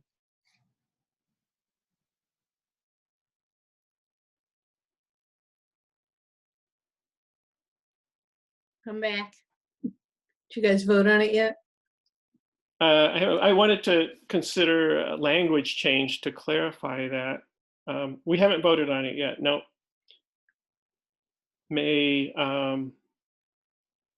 So maybe for which the department head demonstrates such qualifications may forego the 5-year continuous service requirement and immediately. What if you said, Mark, kept the language pretty much what it says? It says, get the equivalent bump up in lieu of a Okay. subsequent 5-year service Okay, maybe that's clear. Yeah, we requirement. may receive the 5% bump up at the time of hire in lieu of the 5-year. In lieu of the subsequent 5-year increase. In lieu of the subsequent Yeah. 5-year increase. Great. Sorry, everybody. I just wanted to make sure that was clear. I think that was a good modification. So what I have now is resolve the newly hired part-time employees for which the department head demonstrates such qualifications may receive the 5% bump up at the time of hire in lieu of the subsequent 5-year increase. Acceptable? Yep. Okay. Shall we call for a vote? Sure. All in favor? Aye. Aye. Oh, Right. erase the vote. Yeah. I don't know if you guys noticed that I froze and dropped while you discussed the change. But so, part of I thought the point of the 5-year bump up is to reward experience, but there's another piece of it, which is to encourage and promote longevity of service to the town. And, and so I wondered, do we want really to, if we get experienced people in and then after 5 years, they don't get, a bump up, I'm not sure that I like this modification. I think that we really want to do what we can to encourage long-term employment from our part-timers, and this seems like a relatively modest way to do that. So I don't know that I like this proposal, that it's in lieu of a 5-year bump up after 5 years of service. That was my original intent, and I think I do think I think it's encourages people who are qualified. I didn't understand what you were saying, Mark. I was just saying that I think that it was my original intent that this would be in lieu of the 5-year bump up. And I think by receiving the bump up immediately upon hire, it does encourage people to be employed with the town. So. I mean, I guess one way of looking at it is if this bump up happened initially, it would accrue over a 5-year period, Irene, and then as opposed to not having the bump up at all, and then eventually getting it 5 years later without the accrual, you're way ahead of the game in scenario 1 than you would be in scenario 2 in terms of an encouragement for longevity, because you're accruing your increased salary, if you see what I'm saying. Well, yeah, but I don't. I hear you. I'm thinking of it that basically it's a policy that says, we're paying more for people, for hiring people with experience. Right, I hear you. That's basically what we're saying. Yeah, I don't completely disagree with that myself, but as we think it through. I'm comfortable with people have experience paying them more, as a general kind of operating principle. I don't know that it needs to be written into, the idea that it becomes a 5-year bump up. I just think that, you pay people more if they have more experience. And then at 5 years, they get a bump up. So I don't know. Hey, Mark, can you remind us how the salary range is advertised for this particular position? In other words, is the bump up figured into the salary range as a high scale? Is the salary range what? That we've advertised for the position, is the bump up already figured into that as at the highest level? Or was the position was advertised with a range, so it's that's what I'm asking. Yeah, so it was like, I think $18 to $21 an hour. And what would the bump up be? What would it be? Up to $20, $20.02 an hour. And the range was $18 to $21. Yeah. Okay, then it's covered in the ad, so that's fine. I guess actually I find myself tending to agree with Irene now that we put it in the scale anyway to try to accommodate for the most experienced person. And if we happen to get that experienced person, we'd want to pay them that. And then if they stayed 5 years, we'd want to keep them.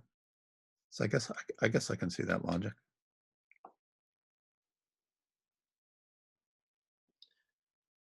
Yeah. Any other thoughts? I've already spoken my thoughts, so.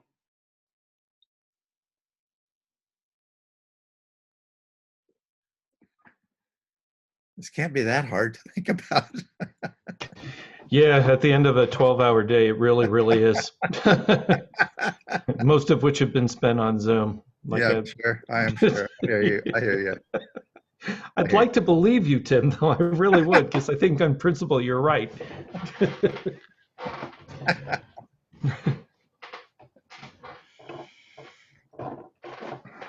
I mean, I'm just thinking, like, I'm thinking, I mean, Irene just got me thinking about this. So we just hired a code officer, right?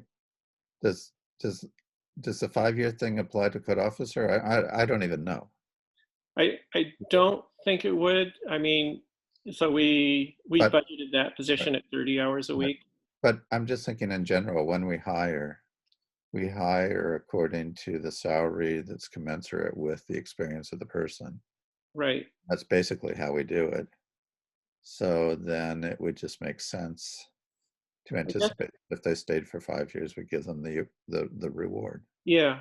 So, I mean, my trepidation actually is about creating, you know, I'm hesitant to create a two-tiered hiring thing where there, you know, I just, so I think, But Mark, why are you calling it a two-tiered hiring thing? Because basically all we're doing, and we did the same thing for code officer, we're advertising a job in a range and Yeah, then that's true. determining salary based on the experience of the person that we end up hiring. So it's not two-tiered, it's just normal. Mm-hmm. Well, Yeah. let's remember the history of the 5% bump up. At least that's important to me. It was, I think, targeted towards Chris Wilbur, who had, served the town on and off a lot over the years at, what was kind of a minimum wage. And we just felt like, hey, let's recognize Mm-hmm. Chris's dedication and, just reliability, and she'd just pitch in and help whenever she could. And just, it was a way of saying, thank you for, Sure. so.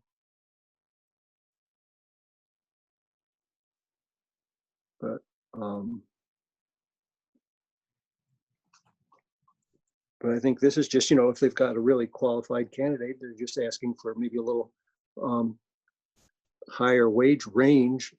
If somebody's got a bit of experience, they'd like to be able to, attract that candidate up front.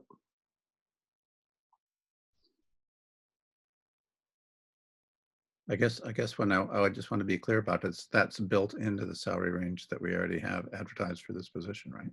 Yeah. It falls in there. Yes. Yeah. So it wouldn't be, I mean, we almost wouldn't have to even pass such a thing because it's just understood. Right. The salary range recognizes the qualifications of the person. Mm-hmm. We're not then going to give that plus a 5-year bump up front. Right. I sort of agree that we should just, yeah, I agree. And now that I think about it, my concern is that if we do this, there might be a misunderstanding. That could conceivably lead to a misunderstanding. Yeah, I agree. That the salary that we've advertised doesn't include that 5-year bump. Mm-hmm. Yeah, good point. Okay.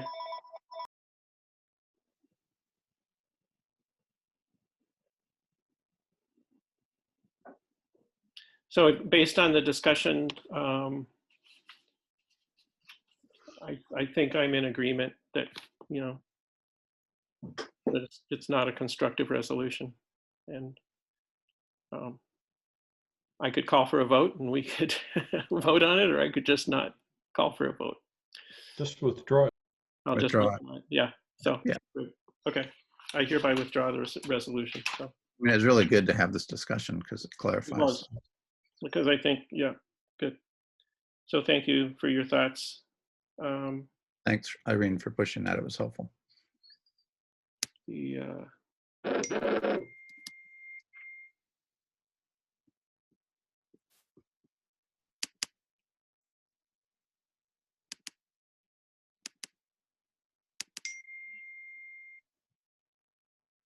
What's dinging? Not me. Me. Of course. Oh, is it Are you working on dinging, AOL billing? over the? No, I bet it's Well, dinging no, for his eye drops. I got a Yep. picture of my granddaughter came in from California, trying to make her Uh-huh. first standing on 2 feet. Cal, Oh, Cal, Cal, you're fibbing. That's the AOL sound, and all you did was suppress the files done that followed it. Admit it. You're on AOL. Okay, I'm gonna put forward a resolution for the November budget adjustments. So resolve, the Caroline Town Board makes the following 2020 budget adjustments. So transfers 370 from A 1990.4 contingency to A 1920.4 municipal dues. 20,000 from DA 5142.1 snow removal personal services to DA 5110.1 general repairs personal services. And then a budget amendment in the amount of $21,567.46. That's the result of CHIPS. So that's an expenditure increase for DA 5112.2 and a revenue increase for DA 3501 CHIPS. Do I have a second? Second it. Seconded by Cal. Any further discussion? All in favor? Aye. Any questions? Aye. Sorry, okay. Opposed? Great, thank you. And so now I'll call for a resolution to pay the town bills in the amounts of $16,517.55 for the A fund, $145,050.72 for the highway fund, and $273.94 for the streetlight fund. Second. Done. Any discussion? And thanks to Cal, who found sales tax included on one of the highway vouchers. So we got that taken care of. Good So eyes. it's 30 bucks ahead for the, Good eyes, Cal. You still Yeah, have. he has amazingly good eyes, doesn't he? yeah. Okay, so all in favor? Aye. Aye. Aye. Opposed? Thank goodness we paid the town bills. A motion to approve the minutes of November 4th from last week. I'm not hearing any comments. I'll second. Victory sign seconded by Irene. Any other discussion or comments? Great, thanks for getting them out quickly, Jesse. And all in favor? As per usual. Aye. Aye. Aye. Aye. You know, every time I still feel appreciative of getting minutes on time. It's a really nice change. We get them before time. Yeah, we do. Now Sometimes we just before our got- we meeting's just got to done. finish up this meeting on time. All right, so now I would like to have a discussion about the moratorium. And so, as I said last time, I did speak to Guy about crafting moratorium last time, and I spoke to him today, and he should have us something by next week. He was waiting for the final draft of the comprehensive plan, which I was able to send him today. So he was glad to get that, and he will get us something by next week. And he did emphasize to me that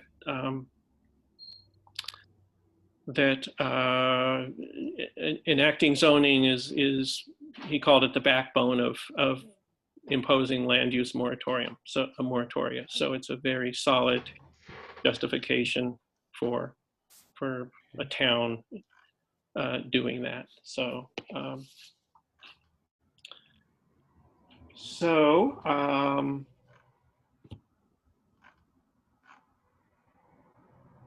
I think that and I would he proposed well, he'll have the language, so you'll be able to see the language next week, but he proposed, we discussed it, and So I would propose to introduce it at our agenda meeting in December, and then have the public hearing and a vote on it at our business meeting. I think it's important that we do it. I think it's in the community's interests. So I welcome your thoughts and open it for discussion. And Tim, if you have follow-up to that. I just think, I mean, I think that the planning board worked as rapidly as they pretty much probably as possibly could, and especially in response to the public hearing that was held in late September. I think it was late September. And they actually reviewed literally line by line every public comment and made adjustments in the plan in many cases accordingly, and then did some revisions. So I don't think it could have gotten into our lap much sooner. They really worked hard at this. And so I'm appreciative of that. And I just think it's now it's just part of the process of continuing on with considering the comprehensive plan and then having time for us to evaluate its recommendations and see where to go. I should add that the task force is still meeting weekly, and will have also its own recommendations in relationship to stuff that's embedded in the comprehensive plan. But I think it's really important to go one step at a time and to get the plan done first before entertaining whatever recommendations the task force makes, because that will be built upon the plan. And Guy has made it clear that it's much more legally sustainable to do it in that progression. That makes sense to me.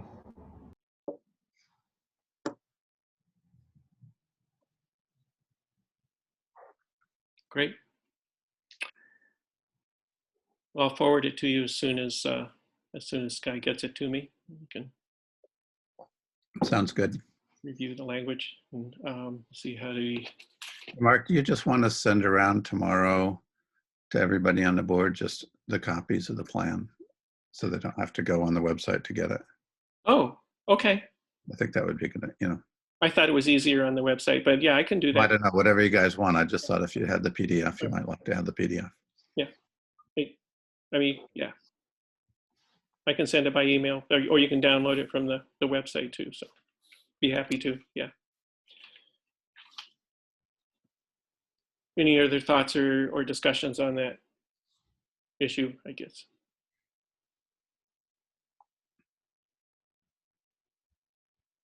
I'm looking forward to the time when it doesn't involve four meetings per week. if that ever happens.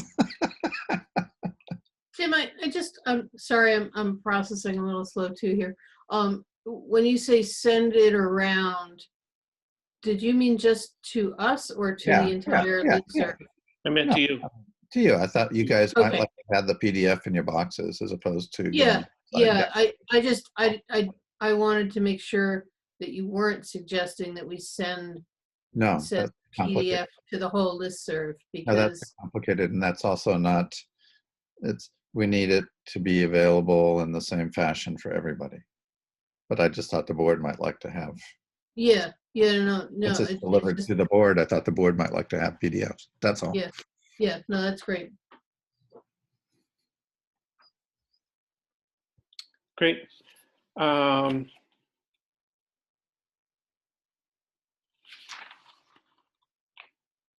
I feel like I'm forgetting something. This has been such a short meeting. Mark, I saw something in your supervisor's report about, it looked like maybe there was a meeting of the Trails group. Yeah, I mentioned that earlier. Yeah, did you say much about what happened there? If you did, I didn't say much. It's just a general meeting. I mentioned that Bob Beck talked about the Dryden Rail Trail quite a lot. I reported on the supervisors for the extension of the South Hill Recway, having met with NYSEG and waiting for a reply from them. Okay, so that we're still just in holding pattern with We're NYSEG. in holding pattern, but we're waiting to hear back from NYSEG about the small issues that we discussed with them, some of which relate to our ability to obtain funding based on the initial period that we would have before NYSEG would renew it. So state agencies want to have a fairly long period so that they know that their funds are going towards something that's going to be there for a while. So we brought that up with them, and they were very supportive. So I think, yeah, I'd like to get back with them soon and follow up.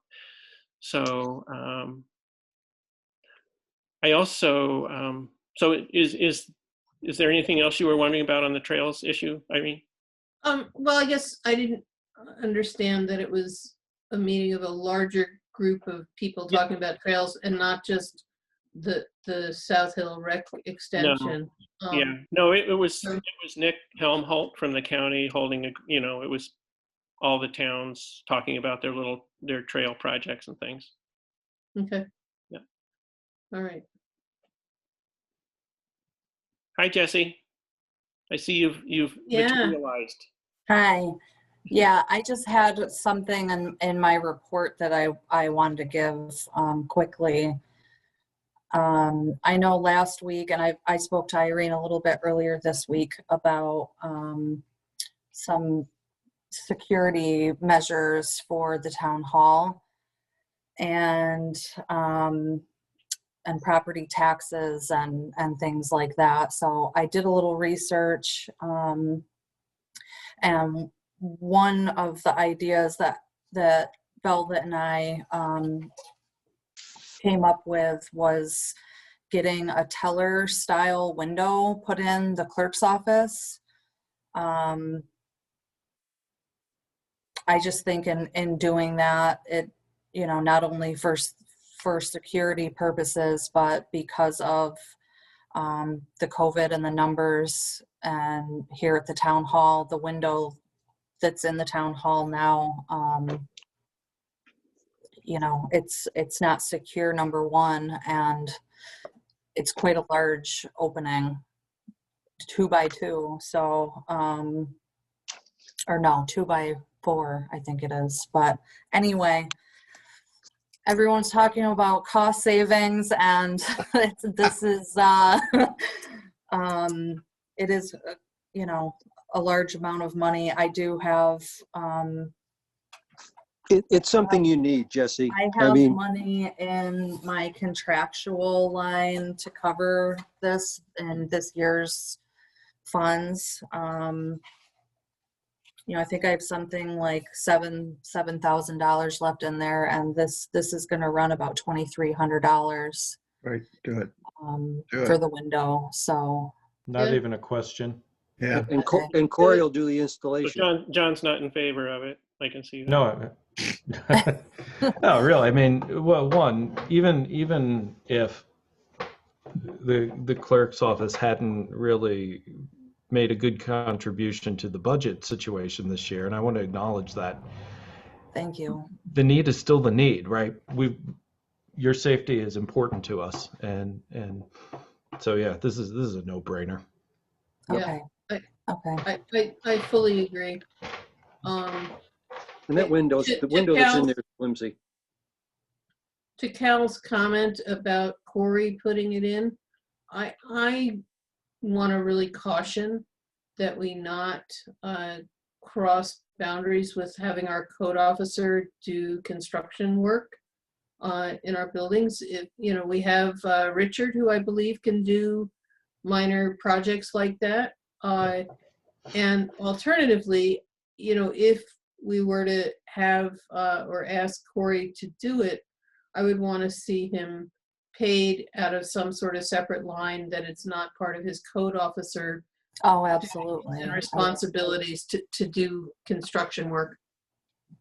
So I want to make sure that we keep that boundary clear, because there could be a million things that we start turning and asking our code officer, hey, can you fix this light switch? Hey, can you do this, that? And I think it's really wrong, and that we need to not, to keep that boundary clear. And I think it's caused us problems in the past. Maybe. No, I So, think that's just, yes, obviously, yeah. yeah. Anyway, Richard's very happy and capable of doing this. And Yeah. Well, I think I think we should do it as soon as possible, Jesse. Yeah. Okay. So Jesse, the other thing that I had suggested, and it is up to you, but I do just wonder the thinking on it is, we have that very flimsy wall-mounted metal box right now for people to drop stuff. Yeah. But there are, just like, go ahead, Jesse. just like at a bank, there's a night drop box that's a secure way for people. We looked at that. We looked at that too. And I don't know if Velvet's still on here. I think we did go ahead and order that because it was under the, I can't remember the cost of it. And do you remember, V? Are you on here? It Keep was there. like, I want to say like $80. Yeah. Something like that. It wasn't Nice. much. Either 80 or 130, something like that. But Yeah. I ordered it today. It was under $200. So we went ahead and ordered it. It's just getting somebody to put it into the building. Okay. Yeah. Velvet likes to spend money, so it was no problem. Hey, as long as it's not my money, I'm okay.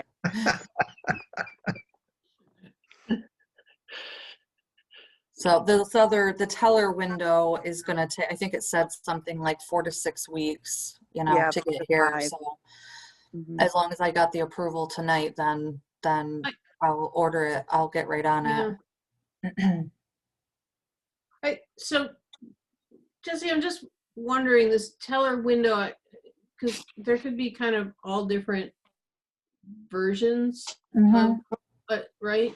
Yeah. I mean, so I'm picturing, the simplest would be to just have a solid piece of plexiglass with just a little, door kind of thing down at the bottom. And then there would be, much more robust kind of things that are whatever, double pane glass and have the sliding drawer. What are you picturing? Yeah, it's sort of like that.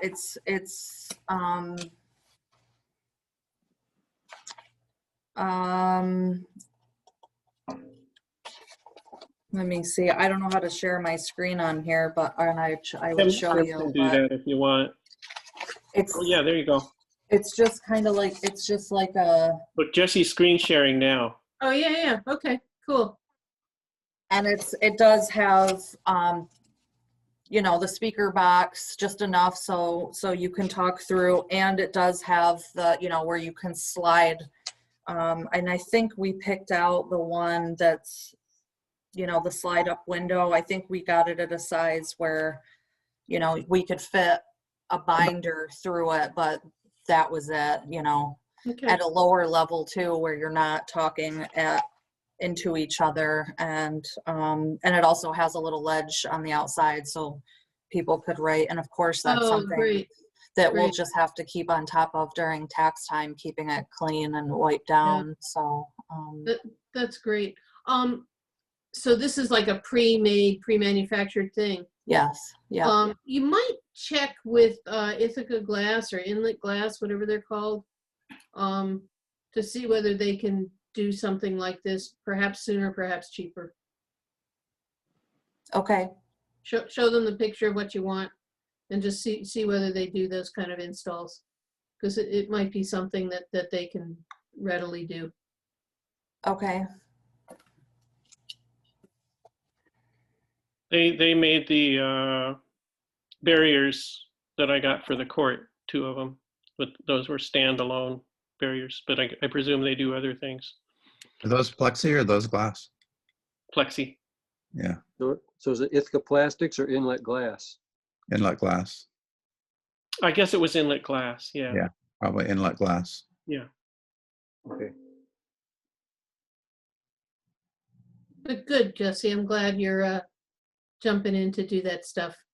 And then there's the bigger picture, and Velvet, thanks for staying on this long and for this discussion, but there was also the other security stuff of intercoms and electromagnetic doors and what to do with the courthouse. Are you I did- making headway on that? Yeah, no.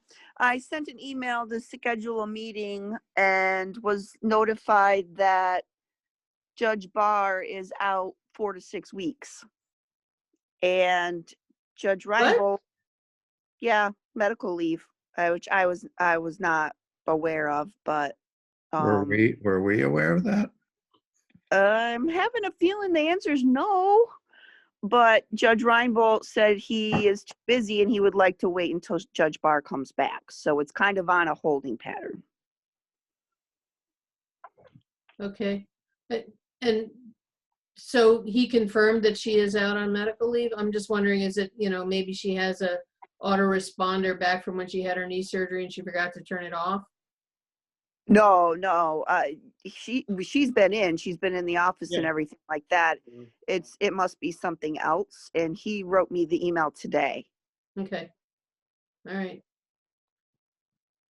Hope she's all right. Yeah. Yeah. So that's my update on that. Sorry, it's not Thanks, Velvet. better. Okay.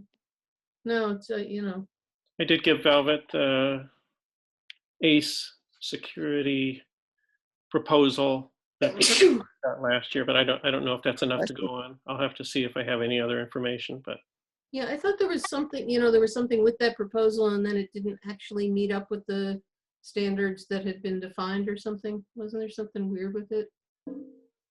I don't I thought- remember that. Yeah, I thought that our code officer got involved and said that here was the proposal, but it didn't align with what the expectations were. I remember something. Yeah, I must have that email too, but yeah. Okay. All But, right. Thanks for staying on top of that, Velvet. Yep. All right. I think, thanks, Jesse. I forgot. I'm sorry I didn't call on you during the report. No, that's fine. That's fine. Great. Thank you. Jess, thanks Mark so just much didn't really want me to for spend getting the this money. together and doing it. Yeah, no problem. What was, did I Velvet? said Mark really just didn't want Velvet to spend the money. That's right. That's right. All right. Okay. Well, if there's nothing else, I'm going to call for adjournment of the meeting. Second, Seconded by Yeah. Tim. Third. Does anybody want to have a long discussion? So, no more Zoom today, please. Okay. So thanks, everybody. Have a good evening. Yeah. Be well, everybody. Take care. Yeah. Thanks. Take care. Bye. See you soon. Bye. See you, Dan. Good night, everyone. Good See you. night. Whoever else is out there. Hey, guys. Hey, Mark. I'm trying to hang up. How is it down there at the town hall?